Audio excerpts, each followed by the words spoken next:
Welcome back to my YouTube channel magic of cooking. তো friends, আবারও চলে এসেছি আপনাদের সামনে নতুন আরও একটি রেসিপির সাথে। আর আজকের রেসিপি হচ্ছে মোচার ঘন্ট রেসিপি। আজকে আমি মোচার ঘন্ট রান্না করব, আর সেটা পুরোপুরি নিজের মতো করে রান্না করব, আর সেটাই আপনাদের সাথে শেয়ার করব। তো মোচার ঘন্ট অনেকে অনেক রকমের রান্না করে থাকেন, আমি যেভাবে করছি সেটাই আজকে দেখাবো। তাহলে চলুন এবারে দেখে নেব রেসিপিটা। তো এখানে দেখুন আমি মোচা নিয়ে নিয়েছি, আর মোচাগুলো আমি পুরোপুরি ছাড়িয়ে নিয়েছি। তো মোচা ছাড়িয়ে একটা পাত্রের মধ্যে আমি নিয়ে নিয়েছি, আর ভেতরের যে শক্ত ডাঁটিটা থাকে সেটা আর পাপড়ির মতন অংশটাকে আমি ছাড়িয়ে নিয়েছি। দেখুন এখানে সবগুলো আমি ছাড়িয়ে আলাদা রেখে দিয়েছি, আর এখানে সবগুলো আমি নিয়ে ভালো করে ধুয়ে নিয়েছি। তো যেহেতু আমার মোচাগুলো ছাড়ানো হয়ে গেছে, এবারে একদম ছোটো ছোটো করে কেটে নেব। কারণ প্রথমে আমরা মোচাগুলোকে কেটে নিতে হবে, কেটে একটু হলুদ জলের মধ্যে ভিজিয়ে রাখতে হবে। তো সেই কারণের জন্য এটাকে আমি ছোটো ছোটো করে এবারে কেটে নেব। আর এদিকে দেখুন, এটা ভিজিয়ে রাখার জন্য অল্প নুন আর অল্প হলুদের গুঁড়ো একটা জলের মধ্যে দিয়ে দিচ্ছি। দিয়ে এবারে আমরা কেটে রাখা মোচাগুলোকে দিয়ে দেব। একদম কুচি কুচি করে আমি কেটে নিচ্ছি। আর এই রেসিপি করতে আমাদের আরও যা উপকরণ লাগছে আমরা সেটাও দেখে নেব এক এক করে। তো দেখুন আমি সমস্ত মোচাগুলো কেটে নিয়েছি, একদম ছোট ছোট করে কাটা হয়ে গেছে। আর এবারে আমরা হলুদ আর নুন জলে ভালো করে এইভাবে একটু সময় রেখে দেবো, এতে করে কালো হবে না মোচাটা। নাহলে তো মোচা থেকে অনেক কষ বের হয়, আর সেটা কিন্তু একদমই কালো হয়ে যায়, দেখতে ভালো লাগে না। তো এইভাবে রেখে দিলাম। আর এটা রান্না করতে তো আমরা আলু তো লাগবেই। তো এখানে দেখুন আমি একটা বড় সাইজের আলু নিয়েছি, আর এখানে কিন্তু একটাই আলু আছে। আলুটাকে আমি গোটা গোটা করে কেটে ভালো করে ধুয়ে নিয়েছি। সাথে নিয়েছি টমেটো, একটা টমেটো নিয়েছি, আর কাঁচা লঙ্কা, বেশ কিছু পরিমাণে কাঁচা লঙ্কা নিয়েছি। পুরো রান্নাটা কাঁচা লঙ্কাতেই করব। এবারে চলুন আমরা রান্নাটা শুরু করব।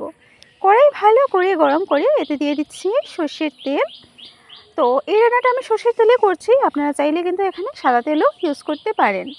তেল ভালো করে গরম হওয়ার পর সামান্য নুন দিয়ে দিলাম। সামান্য নুন দিয়ে এবারে আমরা আলুগুলোকে ভেজে নেব। তো আলুটাকে আমরা মুচমুচে লাল করে ভেজে নেব।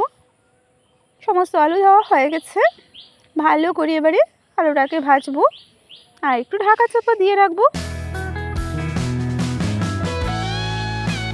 সামান্য হলুদের গুঁড়ো এবারে দিয়ে দিচ্ছি। ব্যাস, এবারে আলুটাকে সুন্দর মুচমুচে লাল করে ভেজে নেব। সাথে থাকুন আর ভিডিওটি শেষ পর্যন্ত দেখতে থাকুন, আশা করি ভালো লাগবে।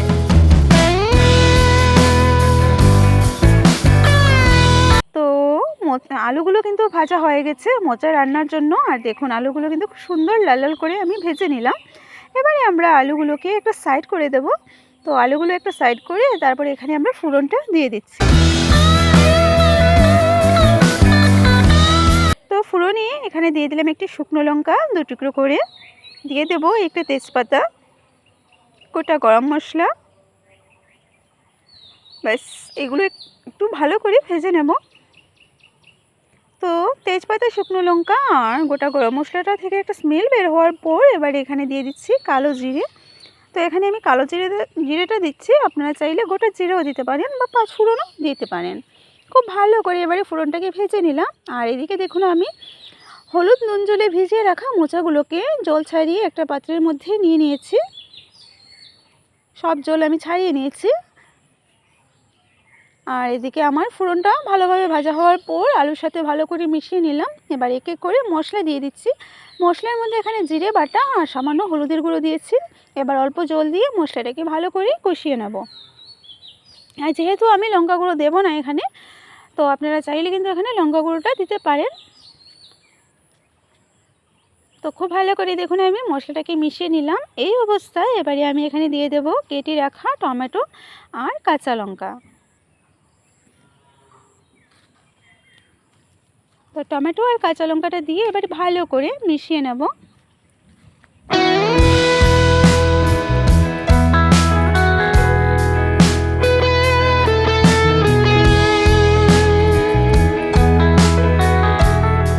তো দেখুন আমার কিন্তু মশলাটা খুব সুন্দরভাবে কষানো হয়ে গেছে। এবারে আমরা এখানে কিন্তু দেখুন কেটে রাখা মোচাগুলোকে দিয়ে দিয়েছি, আর মোচাগুলো দিয়ে এবারে ভালোভাবে মিশিয়ে নেব। মশলা কষানোর পর এখানে নুন জলে ভিজিয়ে রাখা মোচাগুলো দিয়ে আমি খুব ভালো করে মিশিয়ে নিলাম, আর মিশিয়ে এবারে ঢাকনা দিয়ে ঢেকে রান্না করব।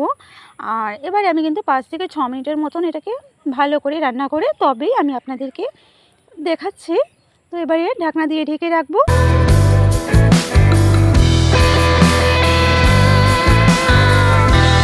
তো দেখুন বন্ধুরা, আমি এখানে পুরো 6 মিনিটের মতন এটা ঢাকনা দিয়ে ঢেকে রান্না করে নিলাম। আর আমাদের রেসিপিটা কিন্তু তৈরি হয়ে গেছে, আজকের এই মোচার ঘন্ট। তো আপনারা চাইলে কিন্তু মোচার ঘন্টটা নারকেল কুড়োও দিতে পারেন, বা অনেকেই দেখেছি এখানে মুগের ডাল যেটা সেটা দিয়েও কিন্তু মোচার ঘন্টটা তৈরি করেন। তবে আমি যেভাবে করছি এইভাবে আমরা করে থাকি। তো দেখুন আমার কিন্তু হয়ে গেছে মোচার ঘন্টটা। এখানে আপনারা চাইলে কিন্তু চিনেবাদাম ভেজেও দিয়ে দিতে পারেন। তো ফাইনালি কিন্তু তৈরি হয়ে গেছে। সব শেষে এখানে সামান্য চিনি আর সামান্য ঘি দিয়ে নামিয়ে নিতে পারেন। তো তৈরি হয়ে গেল আমার আজকের রেসিপি। আমি এখানে চিনি ঘি দুটোই দেইনি, কারণ এটা মানে চিনিটা আমাদের স্বাস্থ্যের জন্য ক্ষতিকারক, আর ঘিটা পছন্দ না, মানে যে পছন্দ সে কিন্তু এখানে ঘি আর চিনিটা দিয়ে নামিয়ে নিতে পারে।